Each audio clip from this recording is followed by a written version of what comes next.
Caridade e amor ao próximo.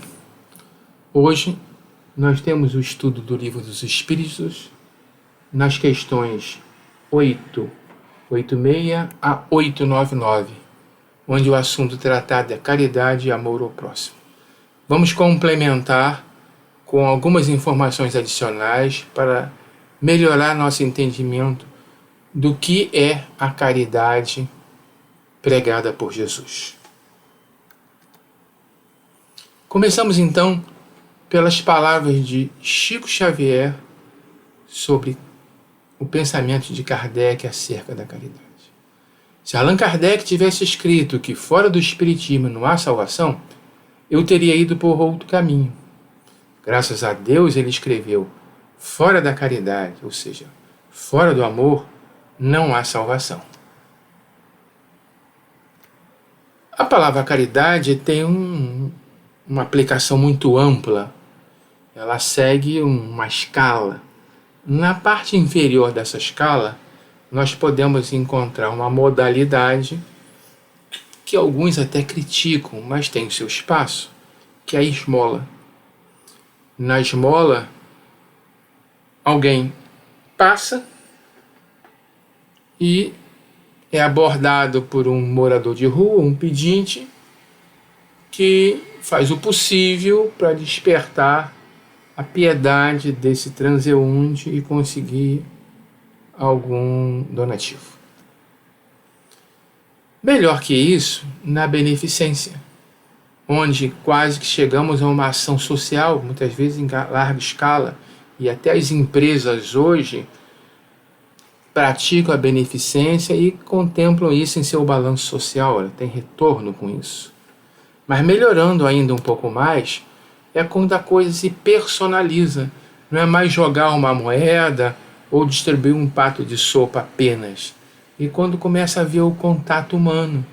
Quando essas pessoas em situação difícil, de rua normalmente, neste caso do exemplo, conseguem alguém que lhes dê atenção, carinho, que os trate como seres humanos. Muitas vezes isso vale mais até do que a sopa ou a moeda.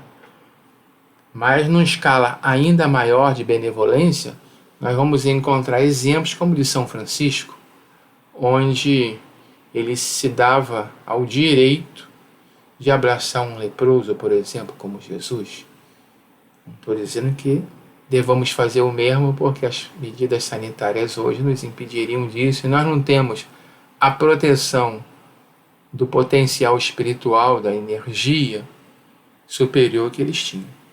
Mas é um exemplo, é uma meta. Vamos dissecar melhor cada um deles.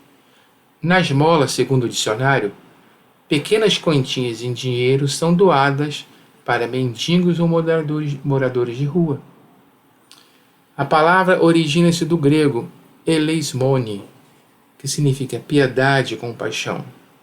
E aí está o ponto forte e fraco da esmola. O pedinte, o necessitado, sabe que se conseguir despertar a piedade do potencial doador, ele tem mais chance de conseguir arrecadar algum dinheiro. Então ele faz o possível para parecer humilde, doente, fraco, deficiente. Me lembro que uma vez, durante um certo período, eu via numa região do Rio de Janeiro um jovem já de idade bastante avançada, quer dizer, já no final da adolescência, que passava o dia chorando em lágrimas. O rosto se deformava pelo choro. Dizia que tinha fome se era próximo da hora do almoço, mas ele passava o dia assim. Isso não podia fazer bem a ele, principalmente do ponto de vista espiritual.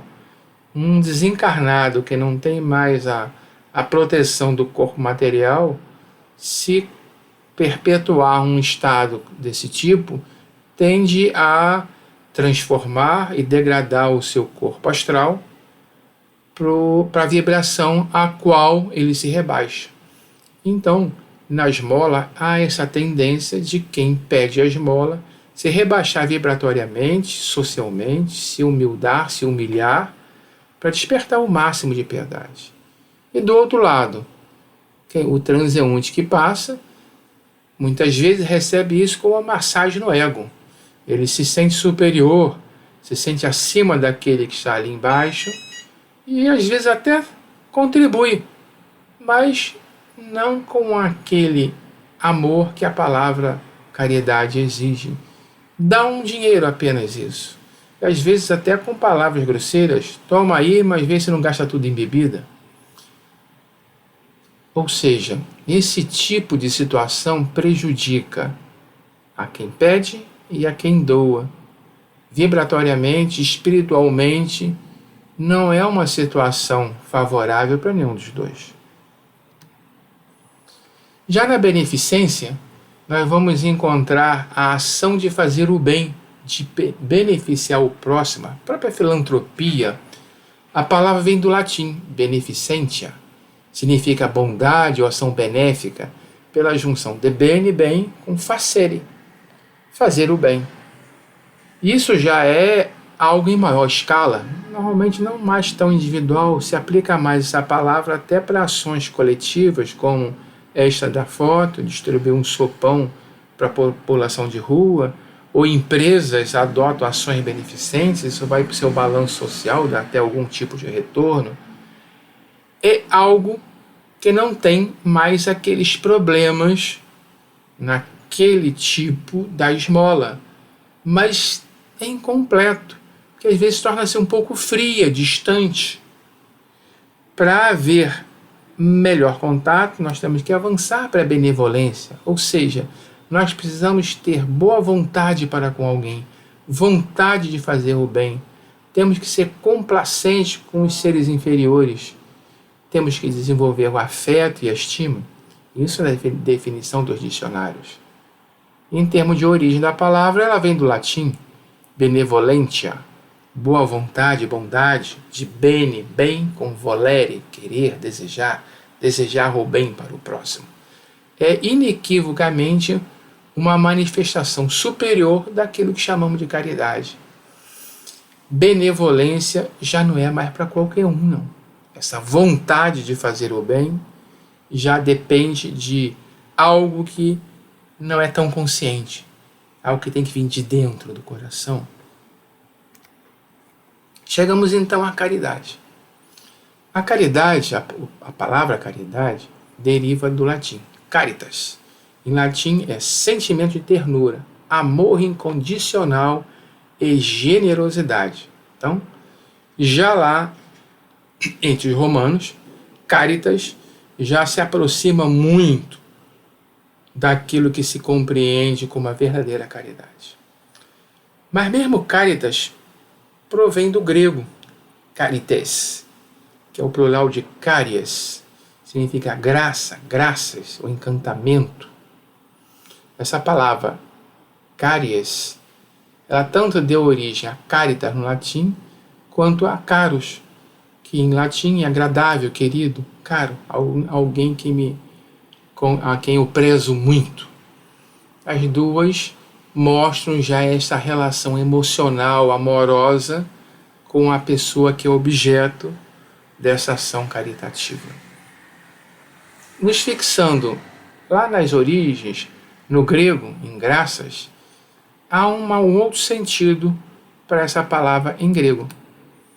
As três graças, as três deusas que eram, na mitologia grega, algumas vezes chamada de deusas da felicidade, porque elas traziam coisas boas. Aglaia, o esplendor, Thalia, o desabrochar, Eufrosina, a alegria. Essas deusas gregas simbolizam beleza, alegria, graciosidade e elegância.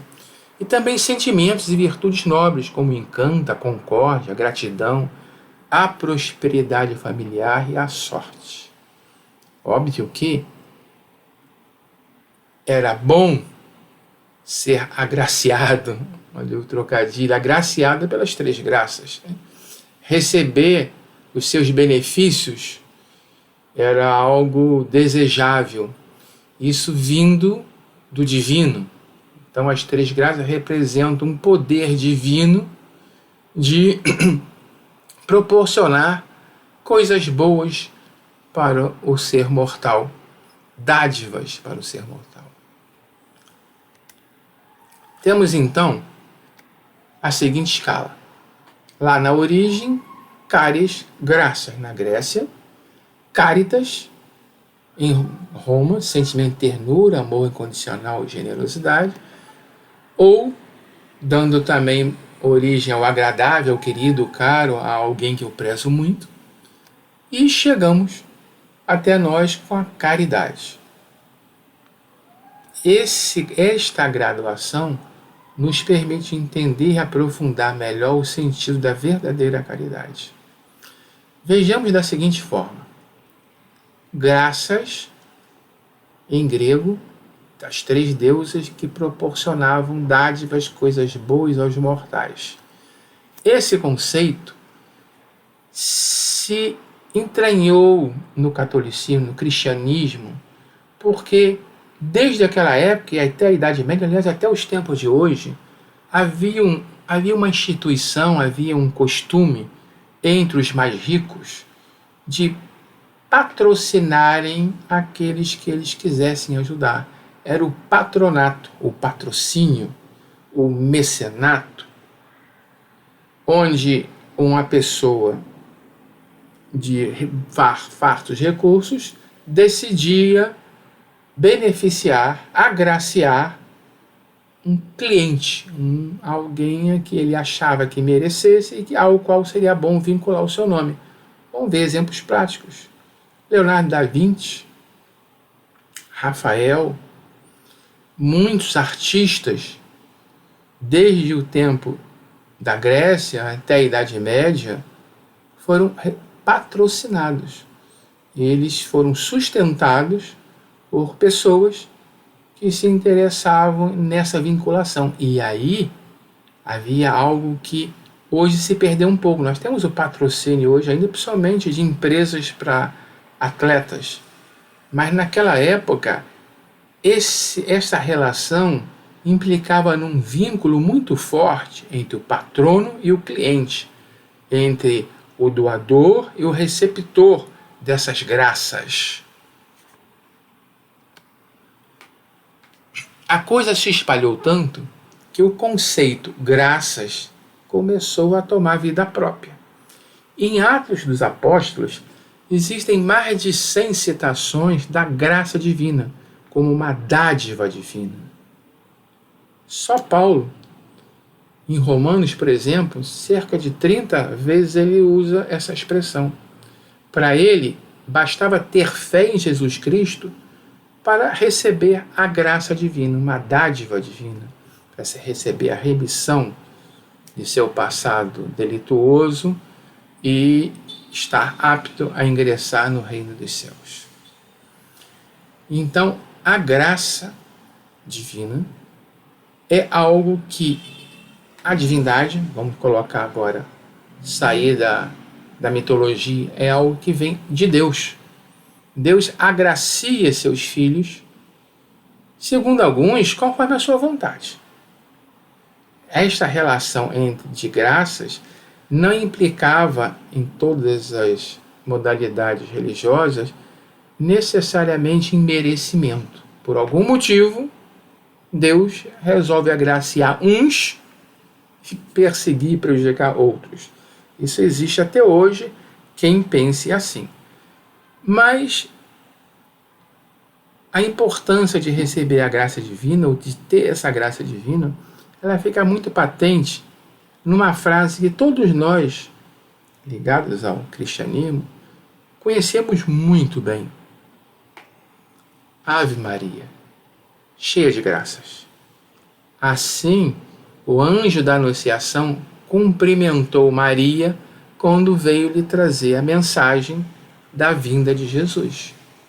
Maria, cheia de graças divinas, cheia de dádivas divinas, cheia de benesses divinas. Ela era uma pessoa agraciada por Deus, nesse conceito.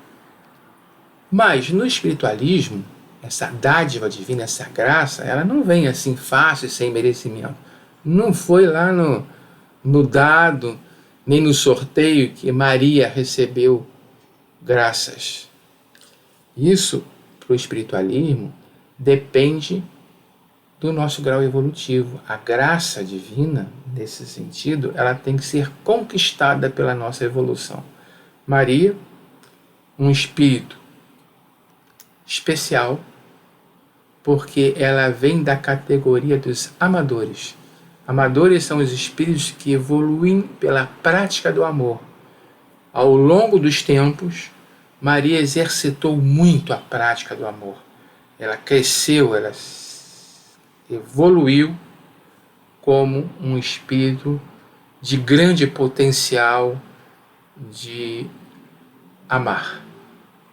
E com isso, graças a isso, ela conquistou a graça que foi reconhecida pelo anjo da Anunciação.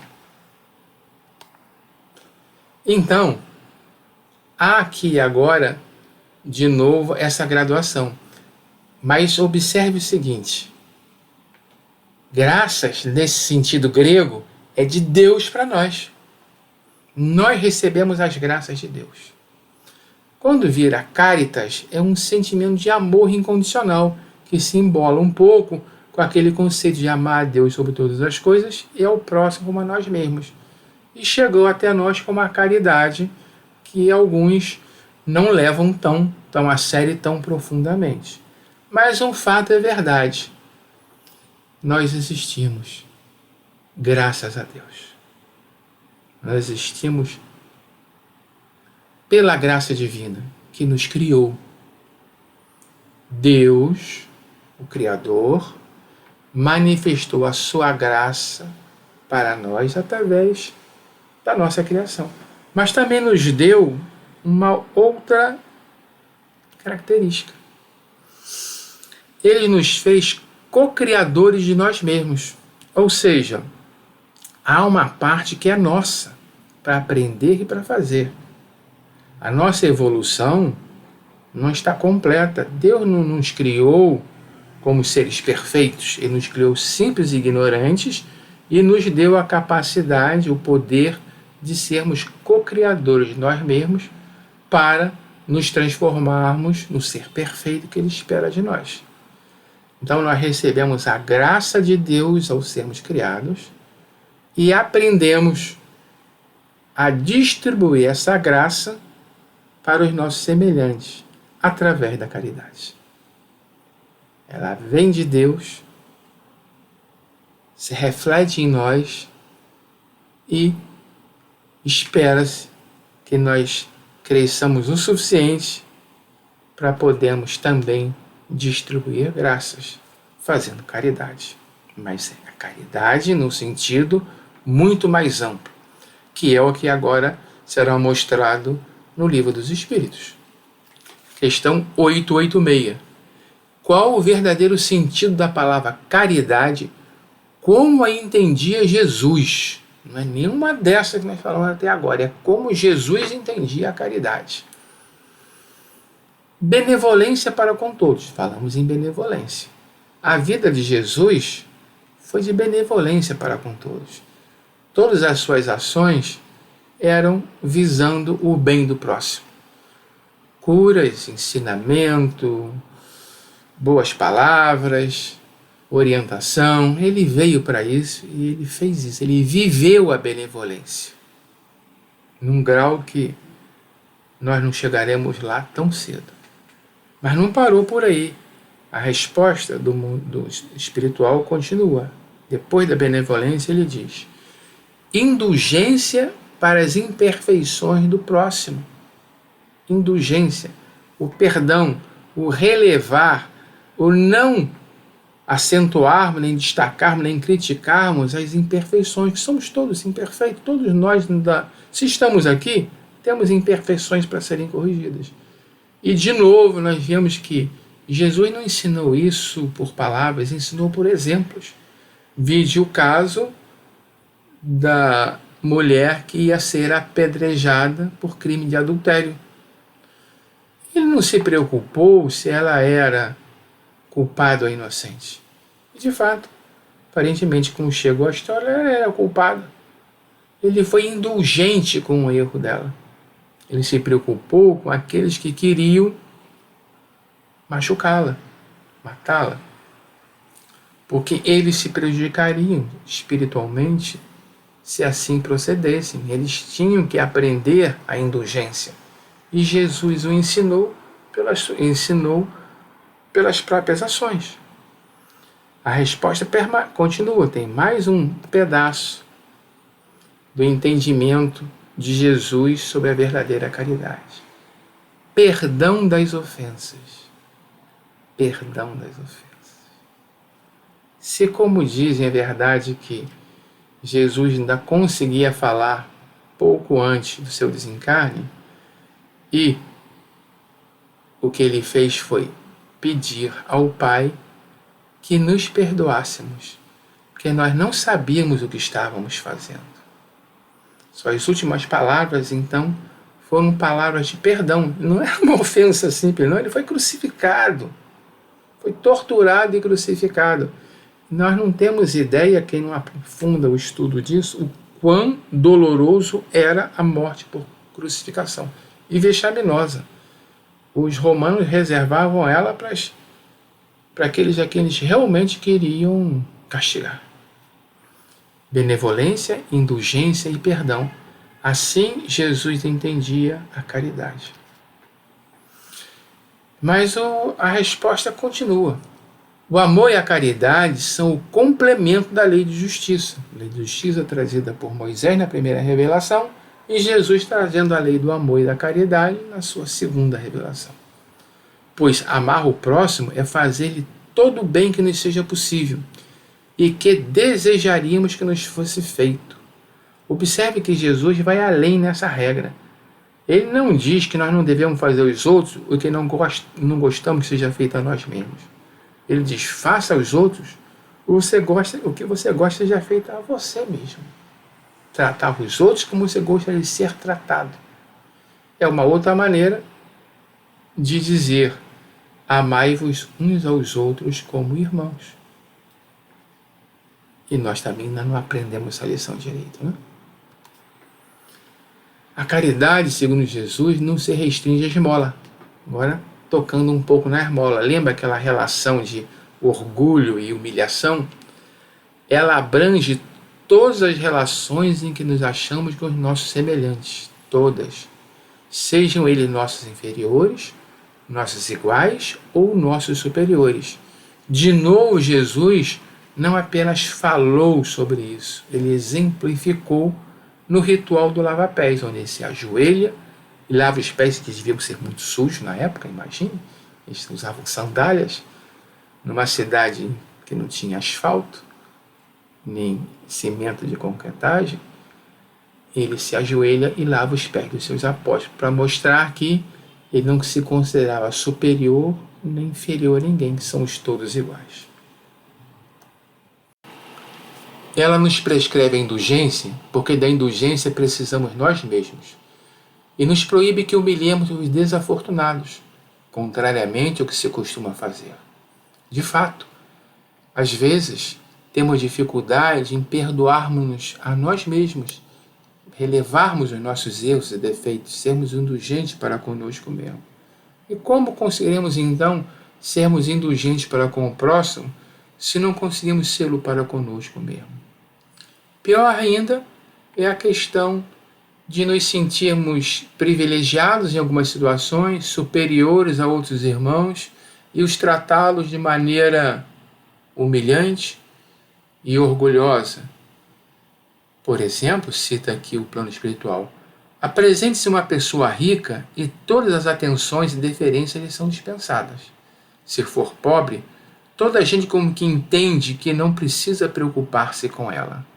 Imagine-se num ambiente qualquer e entra alguém conhecido, rico em valores materiais, rico em fama, rico em poder, e essa pessoa será muito bem tratada por todos os presentes.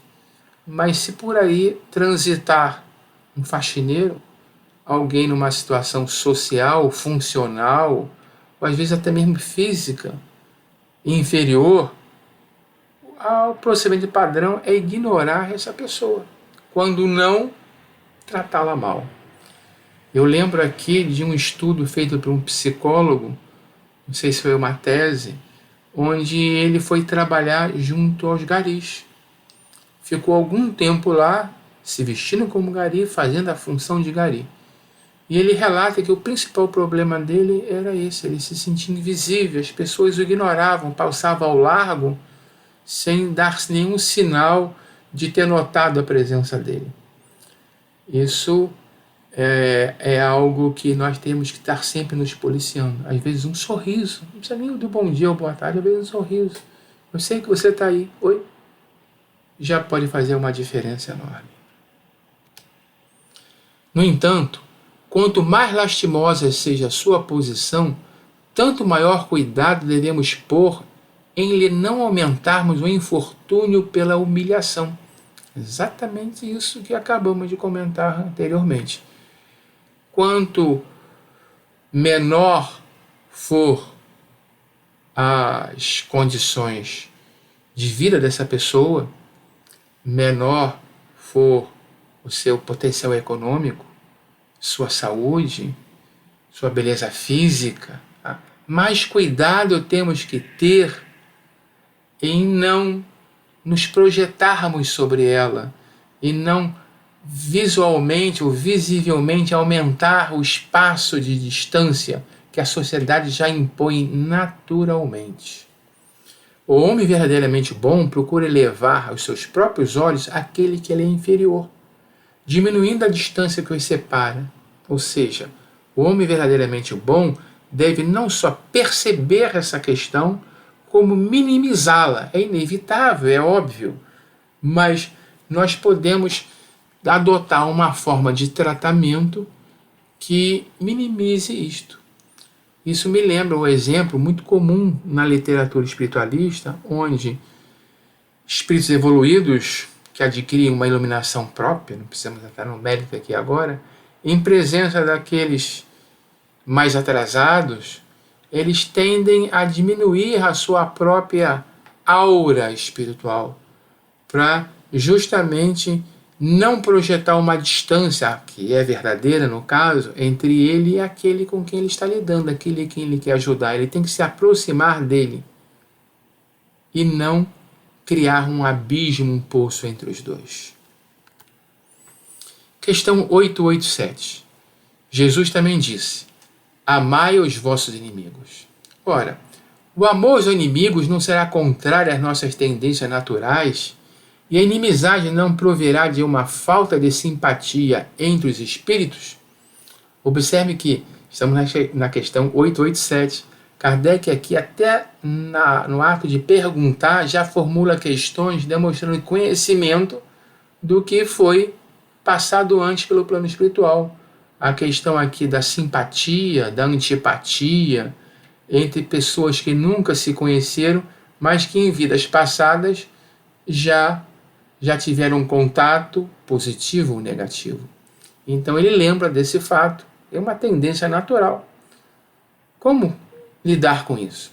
A resposta: certo, ninguém pode votar aos seus inimigos um amor terno e apaixonado. Não foi isso que Jesus entendeu de dizer. Amar os inimigos é perdoar-lhes e lhes retribuir o mal com o bem. Vamos repetir, porque essa frase é importante, embora muito conhecida. Amar os inimigos é perdoar-lhes e lhes retribuir o mal com o bem. Não precisamos abraçá-lo apaixonadamente, porque não seria sincero, mas começamos pelo perdão. A terceiro aspecto da caridade, que foi levantado logo no início desse estudo, começamos, no mínimo, relevando o mal que nos fizeram e o tratando bem, ou seja, retribuindo o mal recebido com o bem que nós devemos fazer ao sermos benévolos com eles. Nesta frase aqui está resumido 3 das 2 características que Jesus atribuiu à caridade: benevolência e perdão. O que assim procede se torna superior aos seus inimigos, superior no bom sentido, ao passo que abaixo dele se coloca, se procura tomar vingança. Não importa se ele foi o culpado, se ele que me fez mal. Se eu revidar o mal com o mal, eu estou me rebaixando, no mínimo ao nível dele ou abaixo do nível dele. É isso que os guias e mentores estão nos dizendo agora. Questão 888. Que se deve pensar da esmola? Condenando-se a pedir esmola, o homem se degrada física e moralmente se embrutece. Já falamos sobre isso, bastante até no início. O pedinte quer despertar a piedade do possível doador, ele se degrada, se humilha. E o doador se sente superior, sente uma massagem no ego e se embrutece porque se insensibiliza com isso. Uma sociedade que se baseia na lei de Deus e da justiça deve prover a vida do fraco sem que haja para ele humilhação. Também merece uma repetição. Uma sociedade que se baseie na lei de Deus e na justiça deve prover a vida do fraco sem que haja para ele humilhação. Isso me lembra Nosso Lar. Vocês já devem ter visto o filme, muitos já leram o livro. Como é que funciona em Nosso Lar? Em Nosso Lar, a colônia, a cidade, provê o mínimo de subsistência para todos, dignamente. Mas, se o morador de Nosso Lar quiser mais conforto, quiser alguma regalia, algum privilégio, quiser algo mais, ele vai ter que trabalhar para isso. Então, se estimula o trabalho, porque o trabalho leva à evolução, mas não se deixe que falte o mínimo necessário para todos, para que eles não caiam em humilhação. Deve essa sociedade assegurar a existência dos que não podem trabalhar, sem lhes deixar a vida à mercê do acaso e da boa vontade de alguns, ou seja, das doações e coisas do gênero. A recomendação aqui é que uma sociedade tem que se preocupar sim com os menos favorecidos. Até porque muitos estão nesse estado por impedimentos diversos de acesso ao trabalho.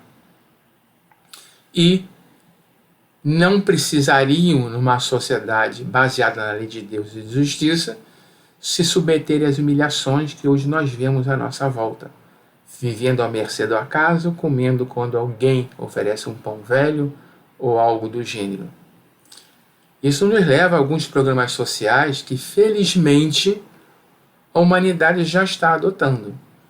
Eu acredito que a tendência é nós chegarmos a algo parecido com o nível de Nosso Lar. Hoje há uma grande limitação, que é o grau de riqueza do planeta. Já daria sim se fosse distribuir toda a riqueza para que ninguém passasse fome, mas não daria para que todos vivessem uma vida de conforto, como seria o ideal da humanidade. Porém, estamos deixando de ser um planeta de provas e expiações numa transição para um planeta de regeneração. No planeta de provas e expiações, de fato, cabe que pessoas vivam vidas difíceis, porque faz parte do aprendizado dele, do resgate kármico deles, aprender a respeitar a dor do semelhante, sentindo ela na sua própria pele. Mas à medida em que esse planeta for promovido a um planeta de regeneração, essas necessidades, essas pessoas já terão superado esse estágio ou não estarão mais aqui. Aí é a questão do exílio. Muito bem. Claro que é uma condição. Se nós vimos antes que o planeta hoje não tem riqueza suficiente para proporcionar isso, o que se deve esperar, e já foi objeto de um estudo recente nosso, acho que nessa série mesmo, é que as condições de vida nesse planeta vão melhorar, inclusive em termos de recursos, em termos de riqueza. A ciência está trabalhando a saltos largos. Novas revoluções tecnológicas estão já começando. Eu acredito fortemente que teremos condições de prover a todos os viventes encarnados aquele mínimo necessário que aqui foi dito numa sociedade que se baseie na lei de Deus.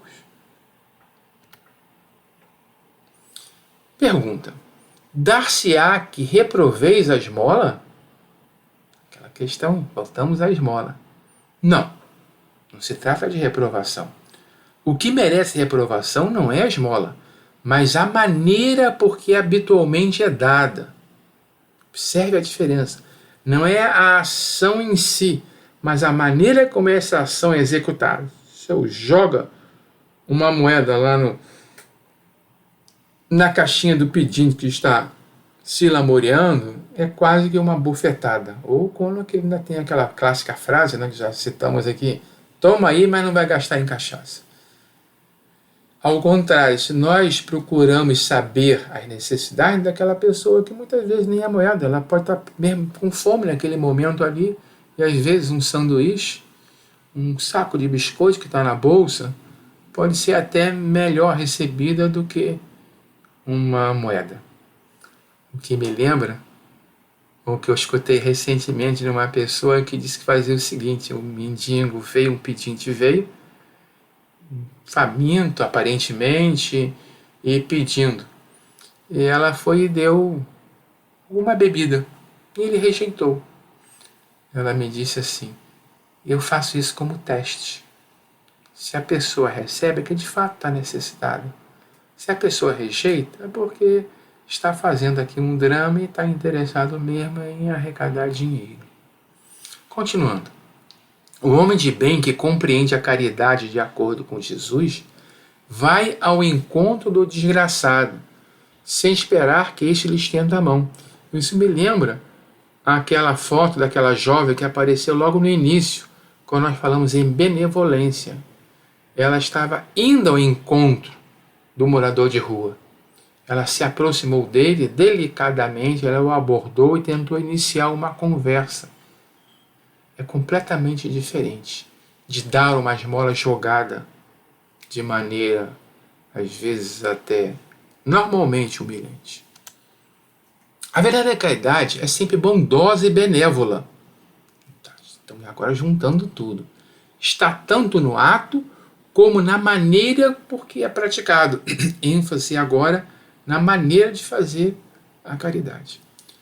Duplo valor tem um serviço prestado com delicadeza. Se o for com altivez, pode ser que a necessidade obrigue quem o recebe a aceitá-lo, mas o seu coração pouco se comoverá. Claro, se a pessoa a quem eu joguei uma moeda quase que como uma bufetada está ali com fome, com um filho faminto, ela vai aceitar, mas o coração vai se endurecer. Lembrai-vos também de que, aos olhos de Deus, a ostentação tira o mérito ao benefício. Disse Jesus: ignore a vossa mão esquerda o que a direita der. Por essa forma, ele vos ensinou a não tisnar, não macular a caridade com o orgulho, com a ostentação. E era o problema na época de Jesus com os fariseus, que oravam e faziam caridade com exercício de orgulho e não de benevolência. Deve-se distinguir a esmola propriamente dita da beneficência. Já fizemos essa distinção logo no início, começamos por aí. Nem sempre o mais necessitado é o que pede. Isso é uma outra coisa curiosa. O temor de uma humilhação detém o verdadeiro pobre, que muitas vezes sofre sem se queixar. A esse é que o homem verdadeiramente humano sabe ir, procurar, sem ostentação.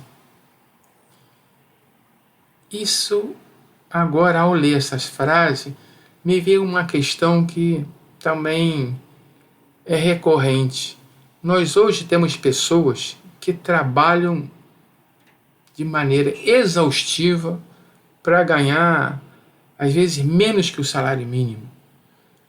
Dizer até que pode ser um orgulho, pode ser um sentimento de nobreza, mas ele quer se sustentar e se sustenta mal.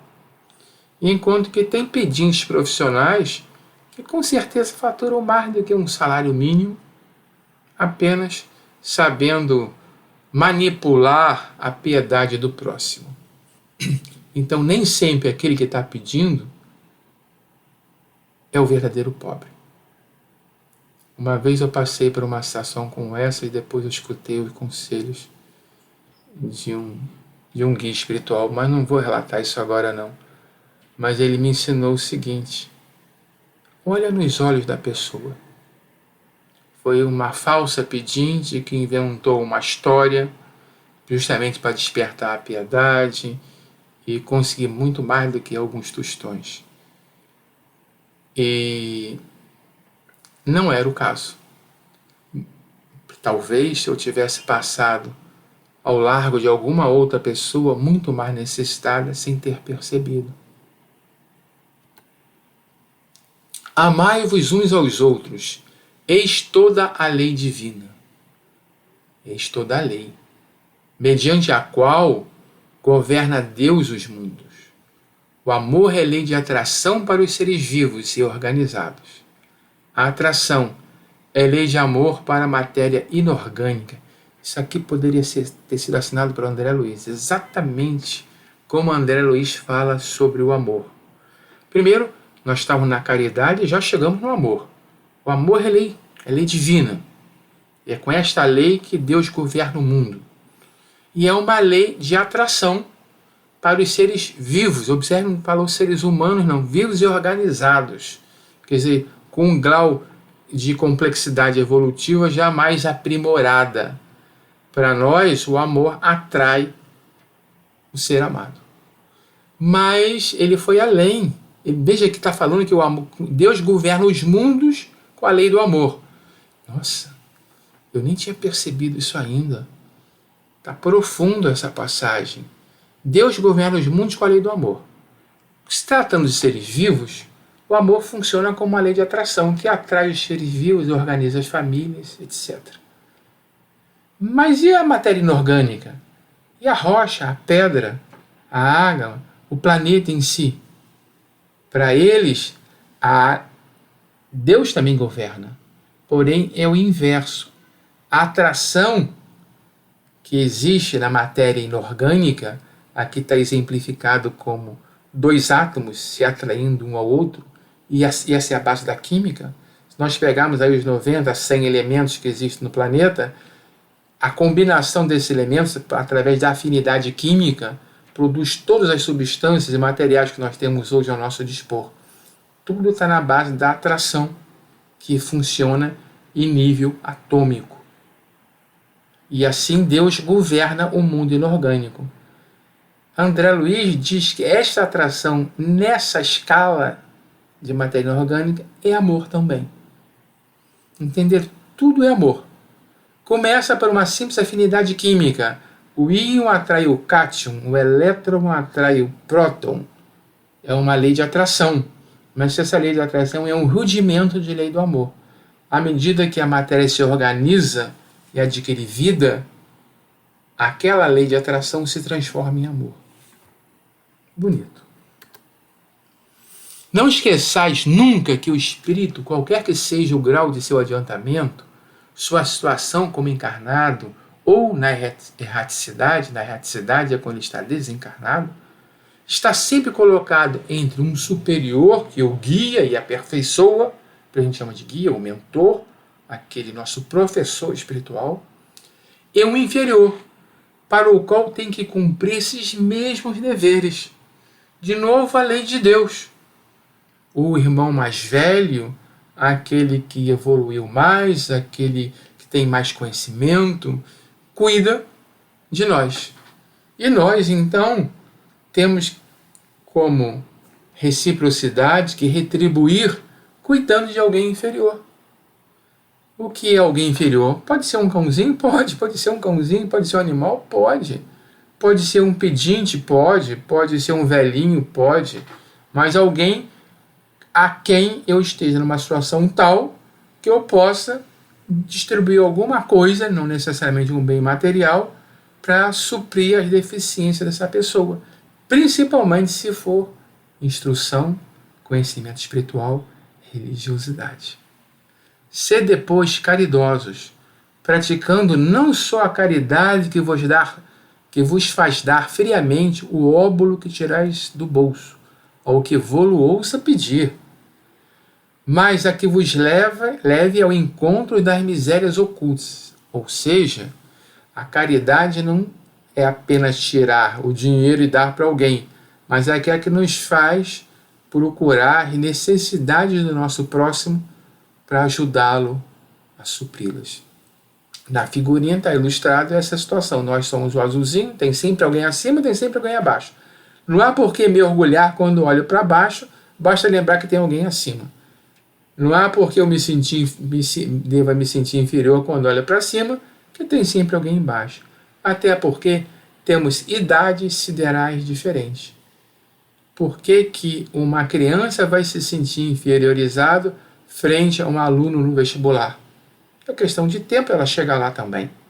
E da mesma forma, um professor de universidade não tem que se sentir superior a uma criança que está aprendendo as primeiras letras. Ela vai chegar lá e pode superá-lo. E é muito comum isso acontecer.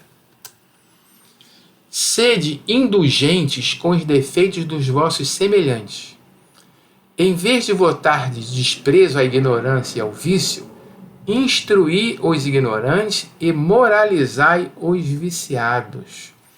A recomendação aqui é: não vire a face para o ignorante e o viciado. Ao contrário, procurai instruí-los.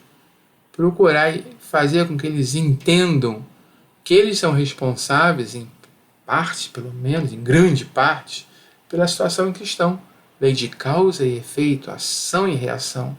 E na medida em que nós consigamos passar algum tipo de maturidade espiritual para essas pessoas, elas vão, por si só, começar a ter condições de se recuperar e sair da lama em que se encontram. Sede brandos e benevolentes para com tudo que vos seja inferior. Sede-o para com os seres mais ínfimos da criação, e tereis obedecido à lei de Deus. São Vicente de Paulo. Observe São Vicente de Paulo encarnado. Desencarnado. O encarnado é o do lado. Sede benevolente para com os seres mais ínfimos da criação. Eu não quero dizer o que eu estou pensando, não. Mas pensem vocês. Seres mais ínfimos da criação não é o nosso próximo, não é o pedinte, não é o velhinho. Os seres mais ínfimos da criação são aqueles seres organizados, vivos e organizados, que não chegaram no estágio em que nós estamos. Será que nós somos benevolentes com eles? Pensem nisso no próximo bife. Olhem agora a figura da direita. A verdadeira caridade abre os braços e fecha os olhos. Isso foi dito por São Vicente de Paulo quando encarnado. Perfeitamente aderente ao que ele ditou para o Livro dos Espíritos. A verdadeira caridade abre os olhos e fecha os braços. Abre os braços e fecha os olhos, me desculpem. Fazer o bem sem olhar quem. Isso é um ditado popular. Basicamente, ele está dizendo aqui. Questão 889. Não há homens que se veem condenados a mendigar por sua própria culpa? Sem dúvida. Aqui nós pegamos o exemplo de um alcoólatra. Os vícios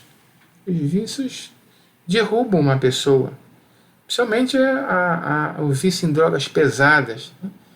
A pessoa se arruína, perde emprego, perde salário, perde família, perde tudo que tem, vai para a rua da amargura, acaba roubando para satisfazer esse vício.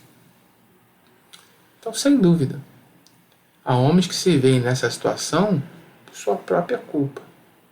Mas, se uma boa educação moral lhes houver ensinado a praticar a lei de Deus, não teriam caído nos excessos causadores de sua perdição.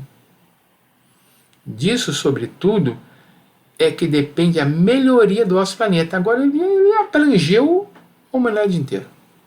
Então voltou lá para trás, voltou para a tenra infância, para a boa educação moral, para o ensino da lei de Deus. Lei de Deus, nos vários níveis em que se aprende a lei de Deus, tanto numa maneira, num ambiente tipicamente católico, protestante, ou mesmo num ambiente que já pregue as reencarnações, a lei de causa e efeito, que essa explica melhor essas questões, é mais claro entender assim. Mas se a mãe desse nosso irmãozinho aí, se os pais desse irmãozinho aí tivessem conseguido, e eu não estou dizendo que é culpa deles não, se tivessem conseguido, tá, incutir de forma indelével uma boa educação moral e a prática da lei de Deus, ele provavelmente teria resistido a cair no vício. E por que eu estou dizendo que não é culpa? Porque às vezes o espírito já veio viciado de vidas passadas. Ele traz um resquício, uma lembrança e facilmente resvala de novo. O que não é um determinismo, ele vem para resistir. Às vezes consegue, às vezes não consegue. Ou não tem esta tendência, mas adquire no trato social, com amigos, com mais companhias, para os quais a família não conseguiu ter pulso suficiente de impedir. Vejamos agora como Paulo de Tarso explica a caridade. A caridade é paciente, é branda e benfazeja. A caridade não é injubilosa, não é temerária, nem precipitada, não se enche de orgulho, nem é desdenhosa. Não cuida de seus interesses, não se agasta, nem se azeda com coisa alguma. Não suspeita mal, não se rejubila com a injustiça, mas se rejubila com a verdade. Tudo suporta, tudo crê, tudo espera, tudo sofre. A caridade é muito mais que esmola, é mais que beneficência e ainda é mais que benevolência. Ela não depende só do ato, mas da maneira como nós praticamos esse ato. Se nós conseguirmos nos inspirar nos exemplos de Jesus e em nossa vida praticarmos a benevolência, a indulgência e o perdão, aí sim estaremos no caminho da prática da verdadeira caridade, que é o exercício do amor ao próximo, que é a escada que nos conduz de volta a Deus. Graças a Deus.